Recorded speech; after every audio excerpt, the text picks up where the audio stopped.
Maayong buntag sa atong tanan. Ako si Ellen May Luking, a leader and a disciple under sa leadership ni Pastor Arnel and Pastora Ana Fe Camarillo. So as a leader, serving the Lord is a great privilege tungod kay si Jesus mismo ang nagpakamatay sa cross para kita maluwas. Dili niya deserve ilansang sa cross, pero tungod sa iyang gugma, sa iyang grasya ug iyang kaluoy, iyang gibuhat para sa atoa.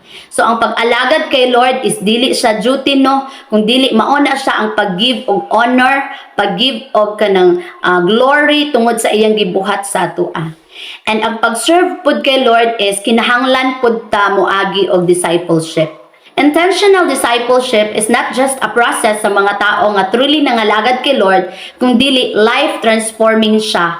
Kay dire ginakorekta, dili lang sa spiritual aspect sa atong kinabuhi, kung dili apil pod ang private life. Dire ginakorek ang ato ang bad habits, dire ginakorek atong bad attitudes, dire ginakorek ang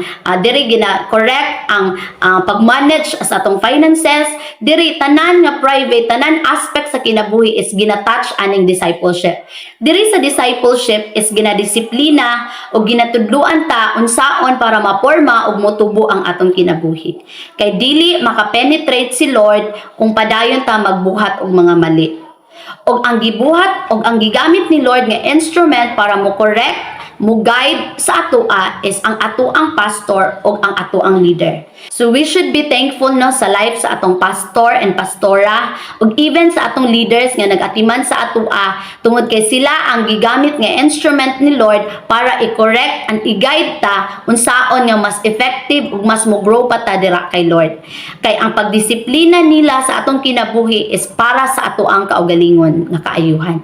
So, if ever nga i-discipline ta or i-correct ta, dapat dili ta malain no, dili ta mangluod ug most especially dili ta masuko tungod kay ang ilang pag-correct sa atoa is pag-show na nga important ta sa ila ug gusto nila nga matul-id ang atong kinabuhi.